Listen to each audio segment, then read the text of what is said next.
Aujourd'hui, dans cette vidéo, je vais vous partager comment échapper au bonheur en 5 étapes. Pas si facile d'avoir une vie bien désagréable, bien nulle, bien inintéressante, une vie où on est bien malheureux, seul, déprimé, insatisfait, une vie où l'on se sent bien coincé, et où on ne voit pas ce qui pourrait changer, une vie si morne et si dure qu'on se demande bien à quoi ça sert de la vivre. Pour réussir cette prouesse, il y a au moins 5 attitudes que vous devez éviter à tout prix.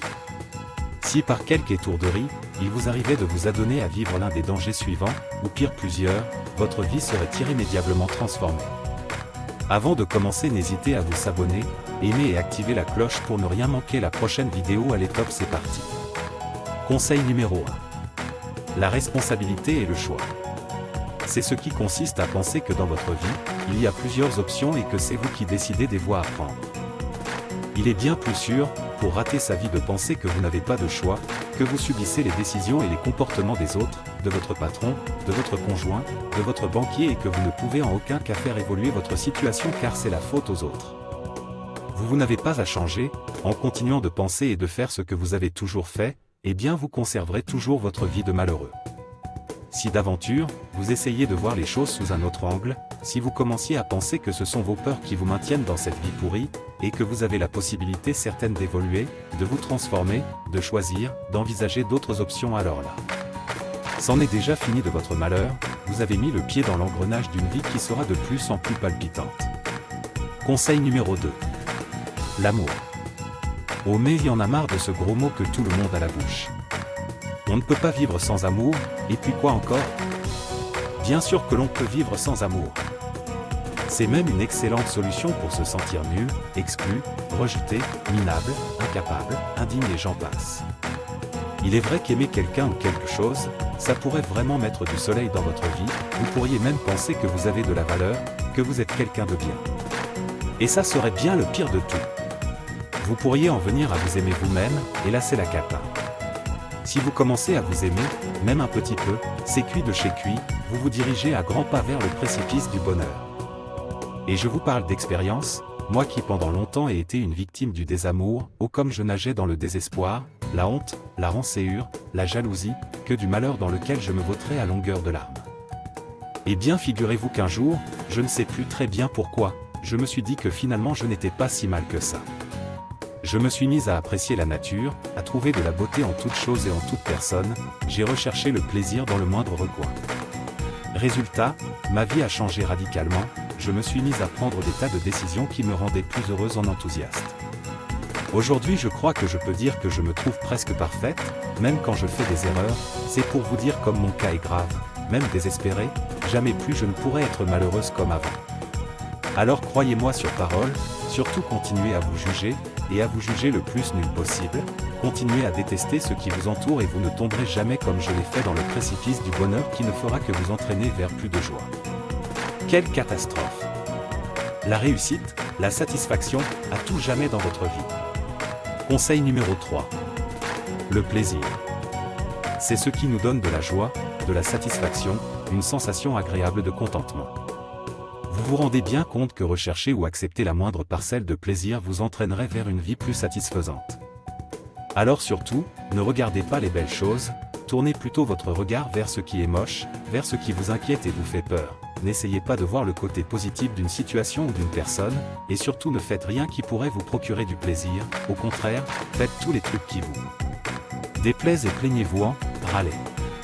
Si par mégarde vous vous laissiez aller à faire quelque chose de chouette, alors sabotez l'instant.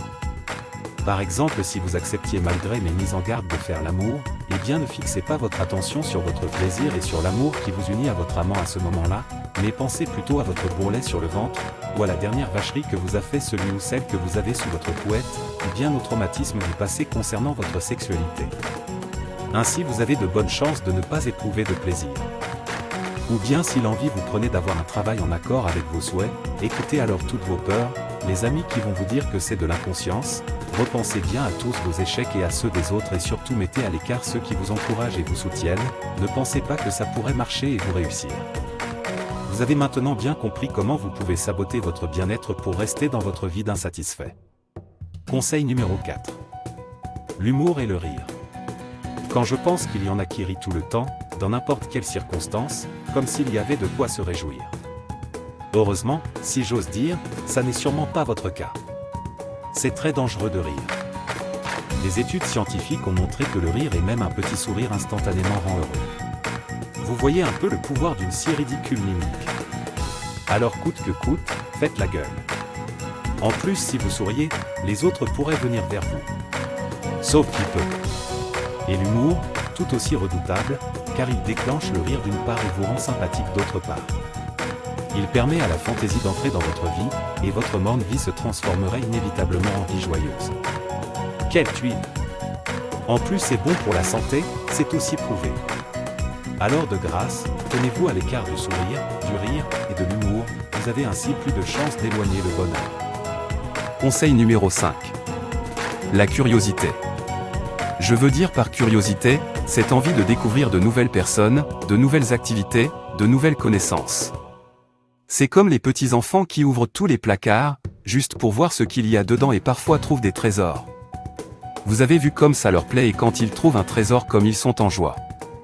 Ce qu'il faut que vous sachiez, c'est qu'il n'y a pas d'âge pour ouvrir les placards, et vous n'êtes donc pas à l'abri d'éprouver de l'intérêt pour quelque chose. Faut faire gaffe, il suffirait que vous vous preniez au jeu et que vous ayez envie de découvrir encore, peut-être même que ça pourrait vous donner l'idée d'un but, alors votre vie aurait de l'intérêt et serait gouvernée par le plaisir de la découverte. Reconnaissez que votre déprime en prendrait un sacré coup, non? Je sais ce que c'est, je ne peux me défaire de cette curiosité, de cette envie qui m'oblige à faire de nouvelles expériences, alors forcément je ressens plus de vitalité, de joie, d'émotion, de plaisir, d'envie et je ne peux même plus m'ennuyer ferme. Faites bien attention, car ceux qui oseraient aller à la rencontre de ceux qu'ils ne connaissent pas, pourraient bien ne plus jamais trouver leur vie ennuyeuse et moche. Voilà, je crois que je vous ai fait part des pièges les plus importants qui pourraient vous immerger dans le bonheur. Maintenant que vous savez tout cela, vous savez comment éviter d'être heureux, mais vous savez aussi comment le devenir. Je mettrai le lien dans la description pour plus de détails. Allez, à la prochaine!